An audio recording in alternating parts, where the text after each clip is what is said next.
são os parecidos conosco. O senhor acha que futebol é arte? É também.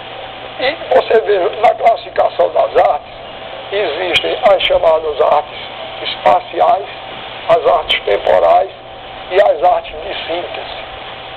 A dança é uma das artes temporais, sendo que o balé é uma arte de síntese, porque o balé é uma dança que conta uma história. Pois bem, o futebol, jogado como os brasileiros sabem jogar, né, se aproxima muito da dança.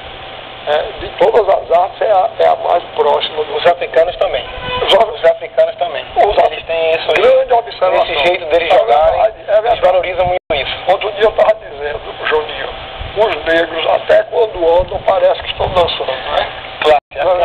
Tem a classe. Você sente isso na França, Juninho, esse respeito, essa reverência pelo modo brasileiro de jogar? E mais, assim, né, o jogador brasileiro ele vai ter sempre seu espaço, assim, o que mudou também hoje, que mudou para melhor, é o profissionalismo, né? O jogador brasileiro, ele não era tão responsável como ele é hoje em dia, a maioria. Quer dizer, o que acontecia? O jogador se transferia para a Europa, passava um período e já queria voltar. Hoje a gente dá 10 exemplos aí de jogadores que estão há 5, 6 anos na Europa. Então mudou também isso. O futebol vai ser sempre uma arte para mim, eu considero. É lógico que todo jogo a gente vai ver pelo menos dos 90 minutos, um momento de arte que surgiu naquele segundo que o jogador pensou que ele poderia fazer. Não interessa se o treinador pediu ou não, se tinha essa tática ou não, tem sempre aquela criação. O jogador brasileiro ele tem essa facilidade de criar, coisa que o europeu não tem tanto. Quer dizer, a gente tem número também, né? A gente tem vários jogadores com essa qualidade. E também porque hoje eu considero o jogador brasileiro bem mais profissional, sem criticar, é lógico, antes, mas por também, hoje a gente recebe uma estrutura de trabalho melhor, as cobranças são muito maiores, os contratos são maiores, então a responsabilidade do jogador aumentou muito. Mas o jogador brasileiro, hoje a gente vê o jogador brasileiro além da Europa, e vai para a Coreia, vai para o Japão, a gente tem jogador no Paquistão e qualquer país do mundo, leste europeu todo, hoje deixando as portas abertas.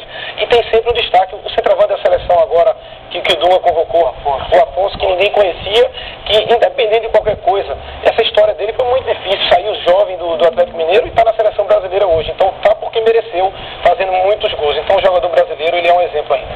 Há pouco eu disse que o Brasil tinha alegria até para exportar para o resto do mundo. E ele agora mostrou a mesma coisa no futebol, quer dizer, mais uma vez unindo a alegria brasileira ao futebol brasileiro. Ele mostrou que o futebol brasileiro tem condições para fornecer ao mundo inteiro. Eu queria saber, todos nós, até mesmo quem não era nascido, a Copa de 50 até hoje é uma coisa muito forte na nossa memória, ficou muito... Como é que foi aquela... Que seja para vocês... Pois eu queria saber do senhor isso, como é que foi para o senhor a Copa de 50? Foi horrível, foi uma tragédia, viu? Uma tragédia, eu nunca pensei naquilo. E, sobretudo, porque houve um acontecimento que todo mundo fala, uns querem colocar a culpa no goleiro, outros querem colocar a culpa em Bigode. A culpa daquela desgraça foi de um general chamado Mendes de Moraes, que era prefeito do Rio de Janeiro. Veja bem, a situação, a seleção brasileira, com o grande Ademir, ex-rubro-negro como Juninho, jogando no centro, a seleção brasileira tinha dado em todo mundo, com a contagem mais elástica do mundo. Acho que deu 7-1 na Espanha, se eu não me engano. O som de touradas de Madrid. O som de touradas de Madrid. Todo o Maracanã cantando. Eu fui às touradas em Madrid. Foi bem. Aí o Brasil vai jogar com o Uruguai. Bastava um empate. E o Brasil abriu a contagem. 1-0.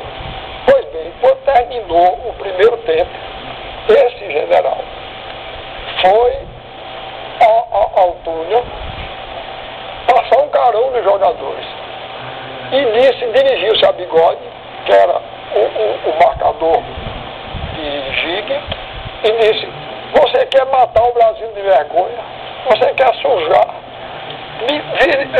Bigode, que era no intervalo, Juninho, Bigode, que era um jogador virinho danado, vai entrar Brasil, tinha que pedir licença a ele e ele não dava.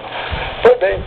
Aí você vê perfeitamente, no segundo tempo, um jogador uruguaio avançando e Bigode recuando, com medo de fazer falta e de envergonhar o Brasil, como para mim foi isso. Na véspera, os políticos estavam na concentração, né? Estavam com clima de festa. E ele foi no intervalo. Fernando, qual foi o jogador que o senhor jogar com mais poesia? Olha, para não usar a palavra poesia, eu acho que foi Garrincha. Tá certo? Porque Garrincha dançava em campo. Eu acabei de fazer uma aproximação do futebol com a dança e a gente viu o prazer que ele tinha de jogar, não é?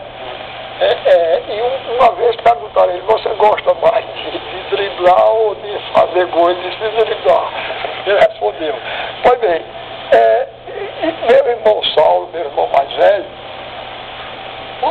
no ano que a gente ganhou, acho que a Copa de 62, foi a do Chile, não é? Isso. Bom, e meu irmão estava na Inglaterra, quando a seleção inglesa chegou lá e as maiores críticas terríveis, e o pessoal dizendo o diabo dos jogadores e do técnico. Aí o técnico filmou, mostrou uma filmagem de Garrincha, tá certo? Aí Garrincha pegava na bola assim, os jogadores ingleses fascinados pela bola, e ele fazia que ia, não ia, fazia que daí daqui a pouco ia e passava, daqui a pouco ele deu um drible. Eu só via perna branca passando 3 vezes. Aí o técnico disse, estou vendo, porque foi que a gente perdeu. Um